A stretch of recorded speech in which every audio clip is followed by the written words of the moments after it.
Саламатсыздар ма, тыңдармандар? Оразаңыз қабыл болсын. Бүгін сіздермен ораза кезінде адам ағзасында болатын өзгерістер жайлы қызық ақпаратпен бөліспекшімін.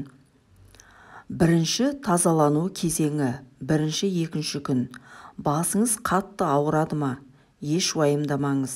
Оразаның бірінші күні қанымыздағы қант төмендейді. Жүрек соғысы бәсеңдеп, қан қысымы төмендейді. Бұлшықеттен гликоген шығып, әлсіздік пайда болады. Тазаланудың алғашқы күндері ең қиын болып келеді. Бас ауыру, жүрек айну, ауыздан жаман иіс шығу, тілдің ауырланып ісінуі тазалаудың бірінші кезеңінің белгілері. Екінші тазалану кезеңі, 3-7 күндер. Май қышқылы құрамындағы майлар ыдырап, глицериттер молекуласындағы глицеринді босатып, глюкозаға айналады. Бет майланып кетеді. Себебі ағза ашыған майдан арылып жатады. Бет терісі жаман адамдарда жағдай асқындап, аздап бөртпе шығуы мүмкін. Ағза оразаға үйрене бастайды. Ас қорыту жүйесі демалып, барлық күш тазалануға және емделуге жұмсалады. Қанның ақ түйіршіктері мен иммунитет жүйесінің белсенділігі артады. Өкпе тұсыңыз ауырсынуы мүмкін. Тазалану органдары, өкпе жолдары ретке келіп, жаңалану процесі үстінде болады. Тынысыңыздың әлі де жағымсыз иісі бар. Тіліңізде ағарып тұрады. Тоқ шектеде өзгерістер, ішек қабырғаларына жабысқан нәжіс ажыратыла бастайды. Үшінші тазалану кезеңі, 8-15 күндері. Өзіңді сергек сезініп, қуатың тасып жүресің. Алайда ескі жараларың қозып, біраз ауырсынуы мүмкін. Бұл ағзаның ораза кезінде өзін емдеуге көшкенін көрсетеді. Мысалы, қолыңызды 10 жыл бұрын сындырып алсаңыз да, сынған орында із қалады. Қолды сындырған кезде ағзаның өзін емдеу қасиеті өмір сүру салтына тікелей байланысты болатын. Егер сіз салауатты өмір салтын ұстанбаған болсаңыз, онда ағзаның емделу қасиеттері қыл үстінде болатын.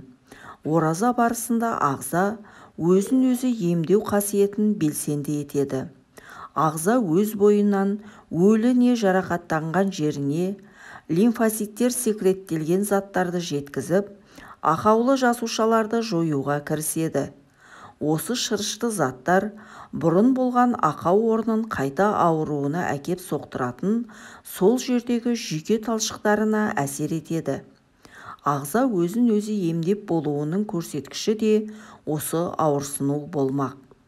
Бұлшықеттер қатайып, токсиндердің әсерінен ауырсыну асқындайды. Токсиндер аяқта жиналатын болған соң, аяқтарыңызда ауыру сезінесіз. Ауыз қуысында шағын жаралары пайда болуы мүмкін. Ол бактериялардың көбеюі салдарынан болады. Күнделікті ауызды тұзды сумен шайып тұрсаңыз, жаралар тез жазылады. Төртінші тазалану кезеңі, 16-30 күндері. Ағза ашығуға әбден үйренген. Қуатыңыз көп, ой санаңыз тынық. Тазалану кезеңдері қысқарып, тіліңізде қызғылттанып, тынысыңыз таза болатын күндер кездеседі. Органдарыңыз өзін емдеуді аяқтайды. Ағза өзін әртүрлі ауру қоздырғыштарынан тазалаған соң, органдары 2 есе тез жұмыс жасап, ақауы бар жойылған жасушалар орнын толықтырады. 20 күннен соң санаңыз тынық, жүйкеңіз тыныш, қуатыңыз көп, бойыңызда баланс сезіледі. Есте сақтау қабілетіңіз артады. Керемет өзгерістер.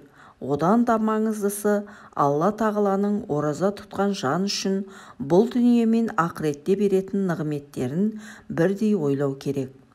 Оразаңыз қабыл болсын.